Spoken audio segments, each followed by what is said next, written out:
use the first take. The company behind it calls it a flying camera, not a drone, and it shoots in 8K, but weighs just 192 grams. 00 Robotics sent me their flagship HoverAir X1 ProMax to review. So the big question is this the future of portable filming, or just a pocket-sized gimmick? Now, they did send this to me for free to review, but I've got full editorial control over what I tell you, so you can draw your own conclusions from that. I know you're here for the specs and the footage, so let's start with some cold hard facts. You'll have to put up with my week-old practice clips because Storm Amy is currently ravaging the UK, and I don't think it would be fair to put this flying camera through that. So let's cover the features, the footage, what I like about it, and what I'd like to see improved. And by the end of it, you'll know if the X1 ProMax is the right fit for your kit. The HoverAir X1 ProMax comes in at 192.5 grams, including the battery. So that's well under the 250 gram limit that most countries have to be able to fly, well, just about anywhere. Check with your local authorities before you fly though. For example, in the UK, the CAA does require you to have an operator ID for any camera drone. And because this weighs more than 100 grams, from 2026, you will also need to apply for a flyer ID. This is marketed as the world's first mini drone to shoot in 8K and can do this at 24, 25 and 30 frames per second. It uses electronic image stabilization and horizon leveling in conjunction with its 2-axis gimbal to produce smooth cinematic video, even if it does look like it's being buffeted about by the wind. Why 8K? Well, unless you're completely minted, you probably don't have a device that can play 8K video. But wait, this resolution is still very useful because it means that in the edit, you can crop the image in and still maintain full 4K resolution without losing any detail. Obviously, the 8K footage is downsampled to display in 4K or 1080p or whatever your device is capable of showing, but more data in the original material always helps produce more detail in the output, whatever the resolution is. It also has a slow motion mode that can shoot up to 4K at 120 or 100 frames per second. So works well whether you're using a 20 frame per second or 30 frame per second timeline in your editing package. The camera is equipped with a 48 megapixel 1/1/3 CMOS sensor and has an f2.55 aperture with a surprisingly wide 107 degree field of view, which is great for landscapes, or if you're an estate agent, that's great for indoor shots. For you colour profile geeks out there, the X1 ProMax can shoot in 10-bit HLG, HDR and their own log profile, which they call H-log. If you're shooting in H-log and you just want to bung a LUT on it to convert the footage to Rec 709, then there is a LUT file available to download from the HoverAir website. They even do one for the HLG as well. The maximum follow speed is 42 kilometers an hour, but it can handle bursts of speed up to 60, which is handy if you're cycling or skiing or something, I expect. As far as the obstacle avoidance is concerned, the ProMax has vision and proximity sensors based at the rear, which you can see me testing here with this art installation. It does get quite close, but did just about stop before I hit this statue. The X1 ProMax has a feature called Omni-Terrain, which enables it to deal with environments that can be challenging to the downward sensors, such as water, snow, cliffs, or kind of plain featureless ground. So that's really reassuring. Onboard storage is a relatively generous 64 gigabytes, although if you're going to be shooting in 8K, then that'll probably fill up quite quickly.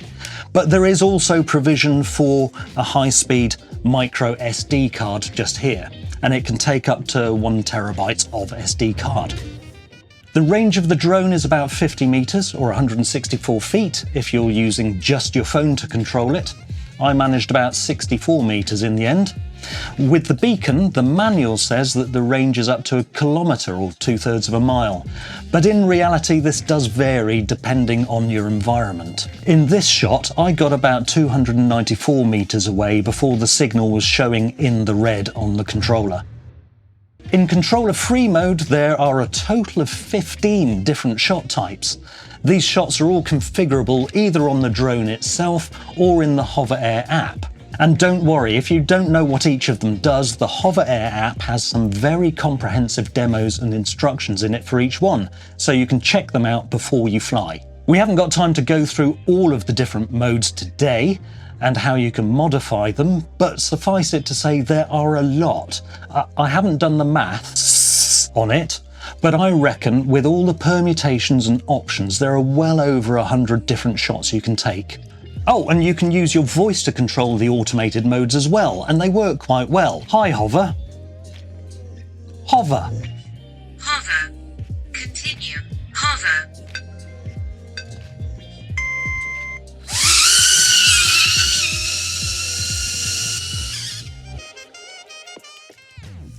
I was quite nervous about doing that indoors, but it's fine. Available as a bundle with the aircraft or to purchase separately is the Beacon. This acts as a small controller that the drone latches onto and can use as a dynamic return to home point. It's got this small but beautiful OLED screen which can be used to preview your shots and access various different settings without having to use your phone. And if you attach this joystick to it, it can be used as a controller. You can use the joystick itself to control the lateral movement and altitude, and if you press this button on the back and move the controller forward, that sends the drone forward, back sends the drone back, left and right turns the drone left and right. Then you can add this second joystick here and turn it into a traditional controller. But the screen's so tiny, Amok! Well, HoverAir has you covered there.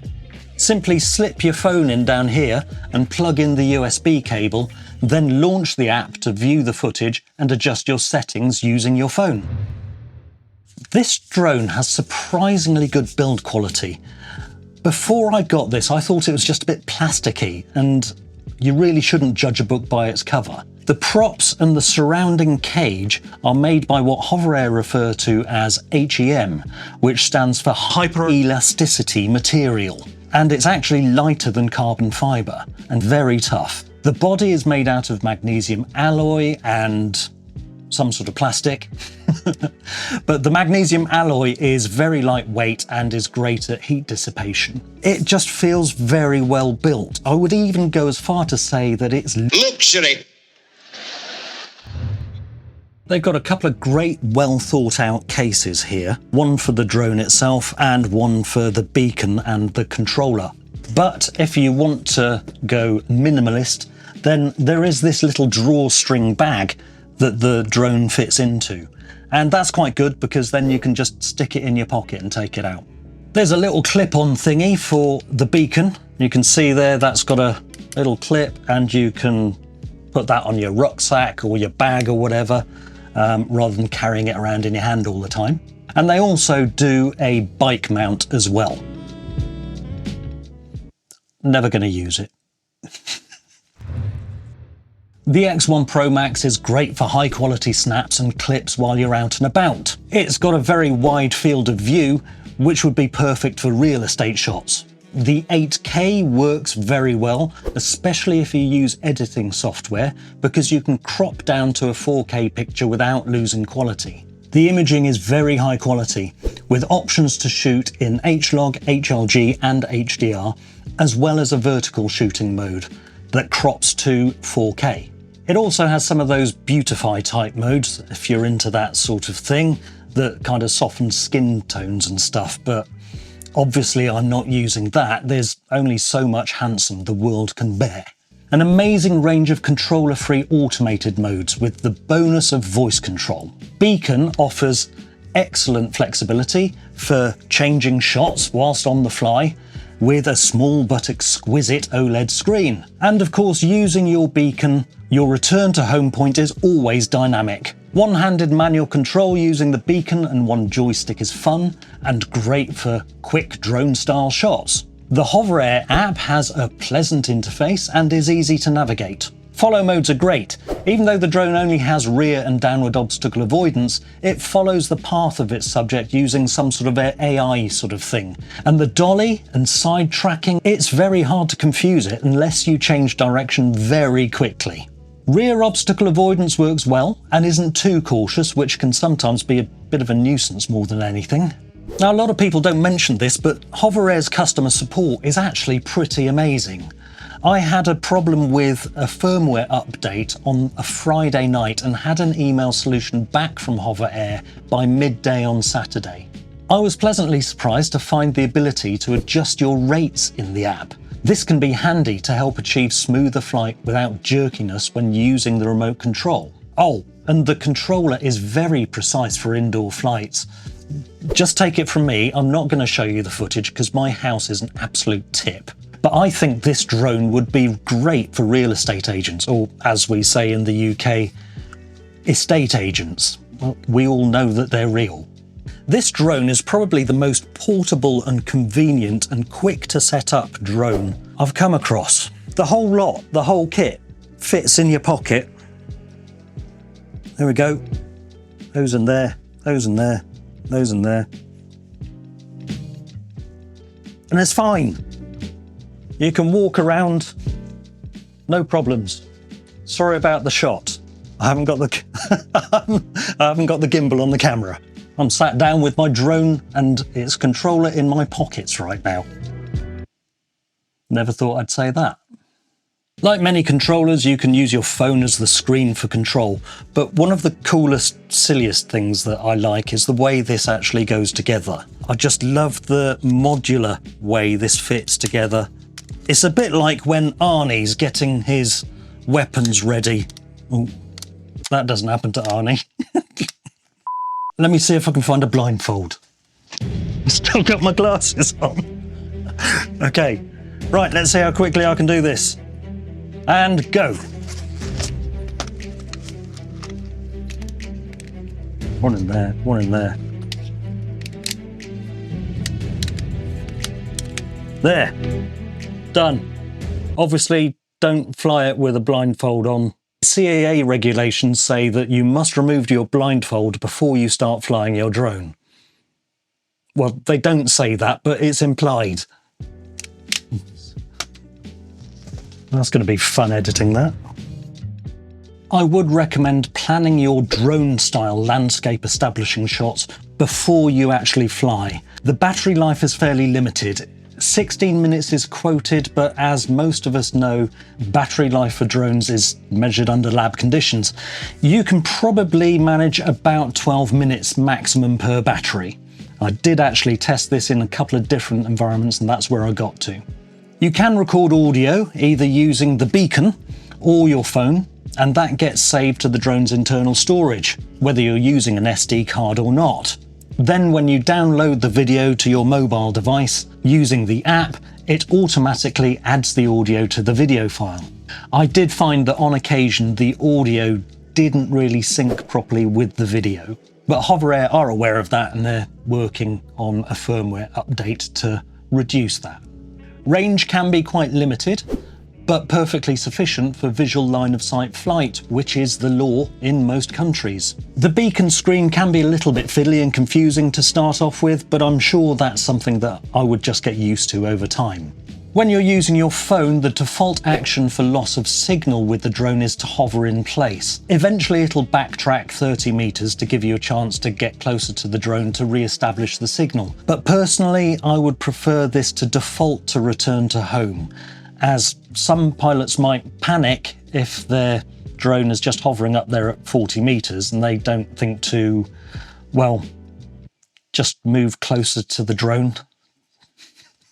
Phone controls are only really useful for placing the aircraft in position for a shot. They're rather jerky and not brilliant with simultaneous input. Might just be me, but I just don't like virtual joysticks.